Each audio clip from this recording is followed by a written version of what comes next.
Welcome back, ladies and gentlemen. The MK1 Ashrah event is here. She looks amazing. We're going to be going through her kit and we will summon her and try her out in a few different areas. But the reason that you really want to add her to your team is because she is a defender. The MK1 team really needs that defender to help some of those other characters really allow that attack to come through while she can soak up some of that damage.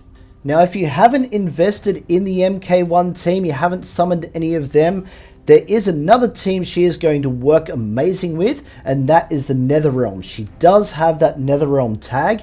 So if you've started to invest in Quan Chi and Shinnok, and you want to build a team around them, Ashrah is going to work really well in this team. So if you do have those orbs saved up, you really want to summon her in.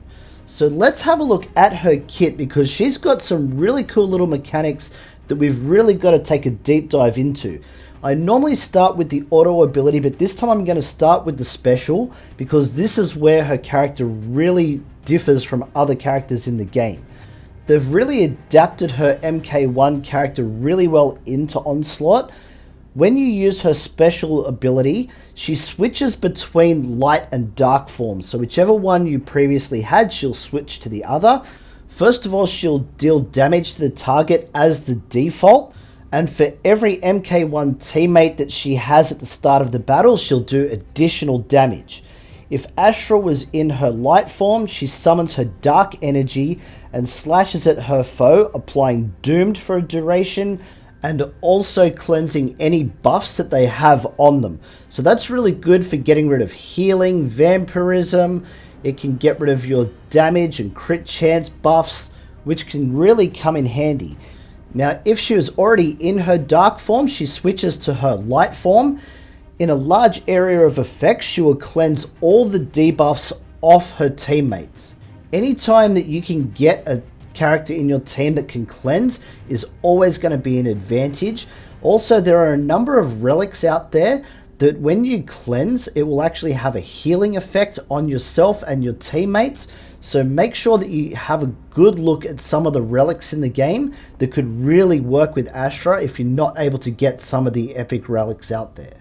Now also, just going back to her dark form, when she inflicts doomed on her opponents, if you're not sure what that does, when you inflict doomed on your opponent, every time they attack you, they will get 20% of that damage inflicted back on themselves. So really effective against some of those heavy damage dealers like MK1 Scorpion.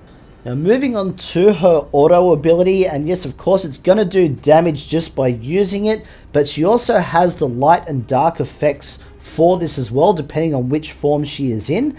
If she is in her light form, she applies heal and a defense debuff to herself for a duration.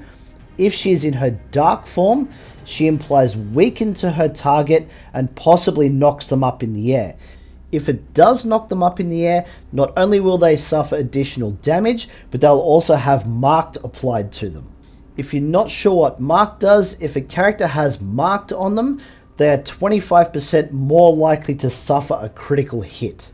So we can already see just from her auto and special abilities that she has ways to do damage even though she is a defender. This can make her very, very dangerous in a battle. So let's take a look at her first passive ability, Invoking the Light. Ashrah begins the battle in light form and is immune to range damage for a duration at the start of the battle. This really does take Kenshi out of play. He's not going to be able to try and target her early, and also makes her very effective against teams that might start with 2 or 3 ranged attackers. That way she's just going to be able to deal with the one defender in the middle, and then you're going to be able to hit the backline really quickly. Now when she uses her special ability to switch to light form, she'll automatically heal herself for a percentage of her max health over the course of 20 seconds. She also provides herself and her teammates with any incoming physical damage decrease. Ashrah additionally gains any incoming range damage decrease.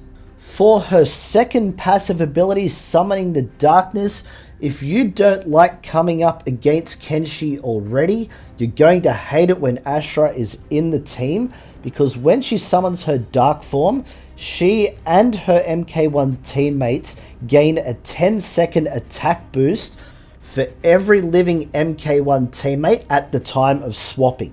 So she can do this early enough in the battle. She's going to swap to dark form first, meaning that these effects will come into play pretty early in the battle and get the maximum effect. On top of all of that, Ashrah gains a damage boost for every 5% health she is missing. And if that's not annoying enough, once per match while in her dark form, if Ashrah falls below 10% health, she becomes unkillable for a duration. Now, if you think that the pain ends there, you are sadly mistaken, my friends. If you are lucky or rich enough to be able to boost that combo meter, she has a few more tricks up her sleeve. At level 1, when she uses her auto ability, she'll attack again, doing more damage, and she'll inflict burn for 10 seconds. So there's a lot more passive damage that can come out of her from that.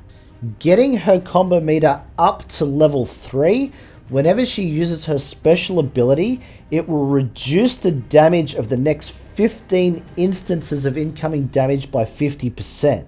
Now this does have a cooldown of 23 seconds, so we'll have to wait and see how that compares to the cooldown of her special meter to start with, whether that will trigger every single time, or if you might want to delay using that special ability just until that cooldown expires, so you do get that reduced damage again.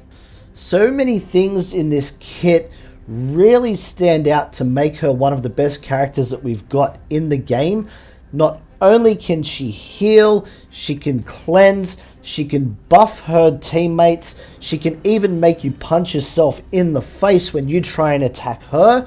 So many things that make her such a good character.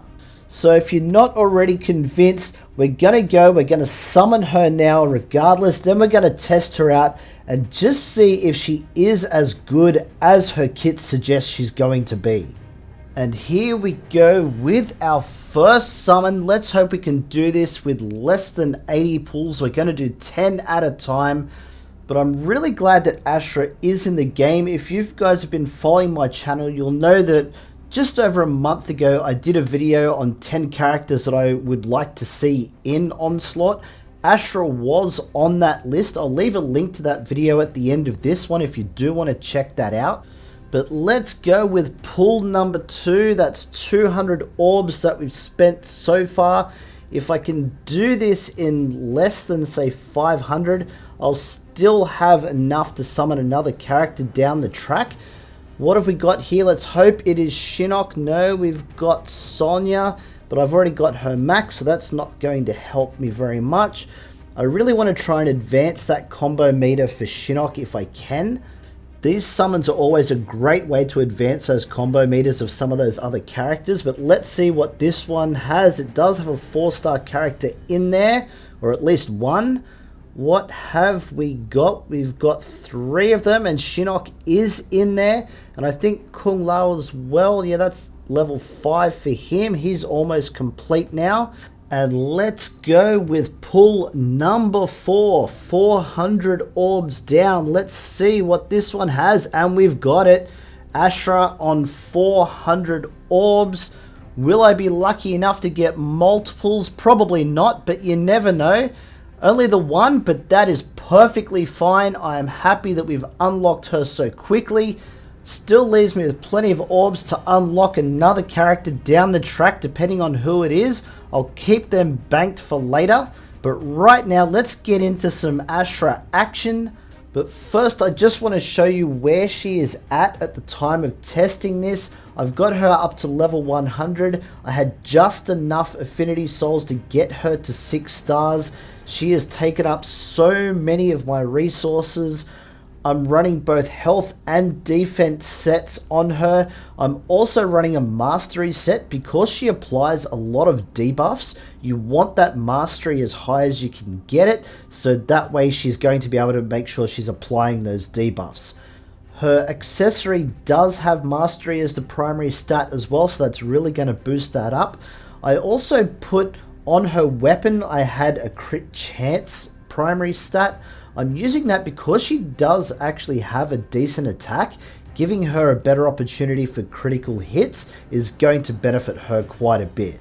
For her abilities, she literally took almost everything that I had in terms of the tomes. I've got no green, no gold left. She is maxed on every single ability, so we're really going to get to see what she's all about.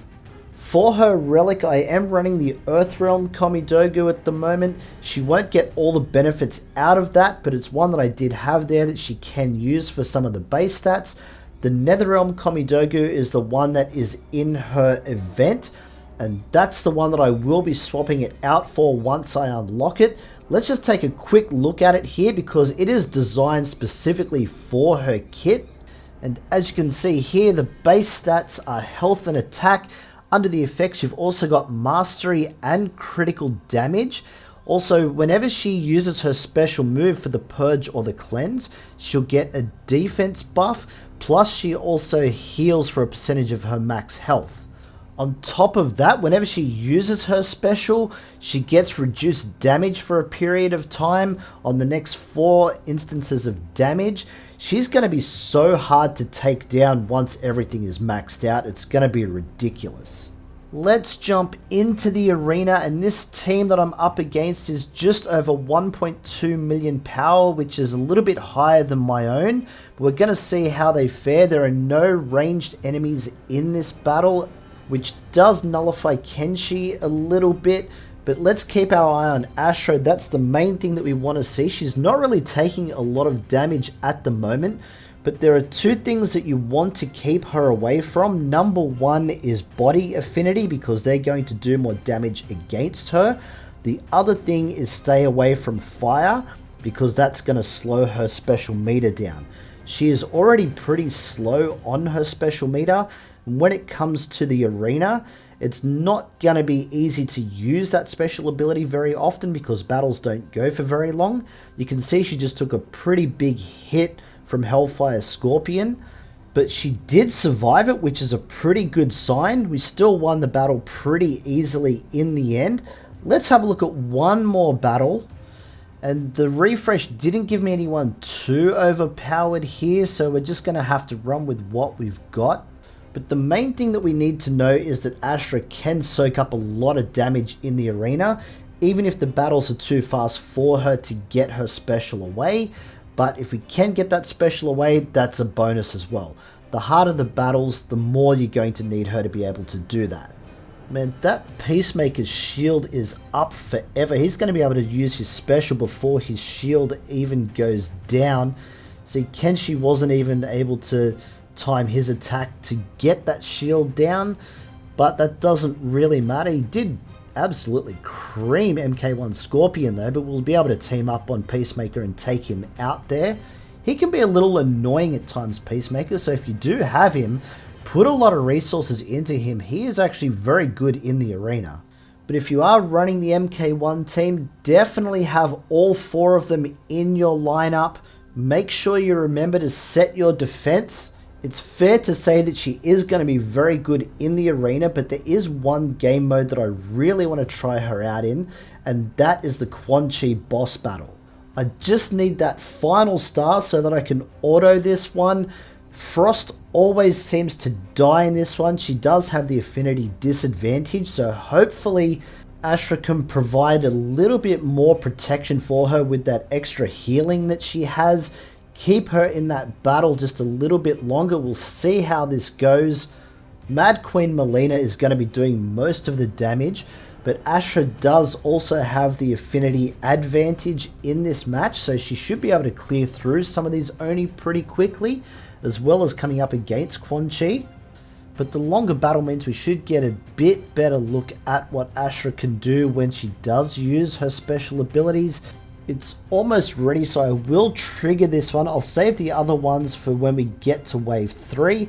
See, a lot of what she's going to do besides the initial attack isn't really going to be too much of a visual thing because she's adding debuffs and things like that. But She does seem to have a pretty good effect on the battle. She's holding herself pretty well here as far as taking damage is concerned, which is definitely a good sign. Send in Melina to take down Quan Chi here. The biggest problem when it comes to this part of the battle, keeping Frost alive, is when the Oni spawn around her.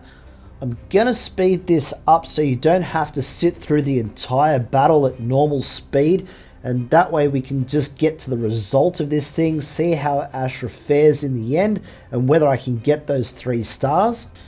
And she did get swarmed quite a few times. I might just have to do a little bit more work on gear. I don't know that I'm going to be able to save her here. No, not quite. But we should still win this battle, which is a very good indication of how good Ashrah is going to be. If you're trying to do level 8 of Quan Chi, she can definitely get you through that battle. Definitely worth summoning her if you do have the orbs. Also, guys, if you do want to support the channel, a super thanks would be very much appreciated. Other than that, guys, like and sub, you know the deal. We got plenty more Onslaught coming your way. Don't miss out, and we'll catch you in the next one.